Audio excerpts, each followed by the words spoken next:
2008ஆம் ஆண்டு வீட்டுமனை ஒதுக்கியதில் முறைகேடு என 2013ஆம் ஆண்டு லஞ்ச ஒழிப்புத்துறை வழக்கு தொடர்ந்த நிலையில் தற்போது லஞ்ச ஒழிப்புத்துறை பதிலளிக்க சென்னை உயர்நீதிமன்றம் உத்தரவு பிறப்பித்திருக்கிறது. அண்மை செய்தியாக பார்த்துக் கொண்டிருக்கிறோம். இதுகுறித்த கூடுதல் விவரங்களை செய்தியாளர் கிருஷ்ணமூர்த்தி வழங்க நாம் கேட்கலாம்.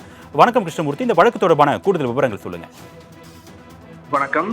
கடந்த 2008ஆம் ஆண்டு திமுக ஆட்சியில் தமிழ்நாடு அரசின் விருப்பு உரிமை ஒதுக்கீட்டின் கீழ் அப்போது IPS அதிகாரியாக இருந்த ஜாபர் சேட்டின் மனைவி பர்வீன் உட்பட சிலருக்கு மட்டும் திருவான்மியூரில் 3457 சதுர அடி மற்றும் 4763 சதுர அடி வீட்டுமனைகளை தமிழ்நாடு அரசு ஒதுக்கீடு செய்தது. இந்த ஒதுக்கீட்டில் முறைகேடுகள் நடந்துள்ளதாக கூறி அப்போதைய வீட்டுவசதித்துறை அமைச்சராக இருந்த பெரியசாமி, ஜாபர் சேட், அவரது மனைவி பர்வீன், முருகையா, ராஜமாணிக்கம், துர்கா, சங்கர் உட்பட 7 பேர் மீது லஞ்ச ஒழிப்புத்துறை கடந்த 2013ஆம் ஆண்டு வழக்கு பதிவு செய்தது.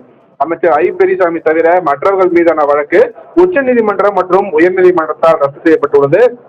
இந்த நிலையில் சில MP MLAக்கள் மீதான வழக்குகளை விசாரிக்கக்கூடிய சிறப்பு நீதிமன்றத்தில் விசாரணை இருக்கக்கூடிய தனக்கு எதிரான வழக்கை ரத்து செய்ய கோரி அமைச்சர் பெரியசாமி சென்னை உயர்நீதிமன்றத்தில் மனு தாக்கல் செய்திருக்கிறார். இந்த மனு நீதிபதி வேலுமுருகன் முன்பு விசாரணைக்கு வந்தபோது அமைச்சர் பெரியசாமி தரப்பில் ஆஜரான மூத்த வழக்கறிஞர் ஜான் சத்யன், இந்த வழக்கில் அமைச்சர் பெரியசாமி தவிர மற்றவர்கள் மீதான வழக்குகள் ரத்து செய்யப்பட்டு விட்டதாகவும் அரசுக்கு எந்த ஒரு இழப்பும் இல்லை என உயர்நீதிமன்றம் தெரிவித்திருக்கிறது. அமைச்சர் என்பதால் வழக்கு தொடர ஆளுநர் மட்டுமே அனுமதி அளிக்க முடியும் எனும்போது சபாநாயகர் அனுமதி அளித்தது தவறு என்று வாதங்கள் வைத்தார்.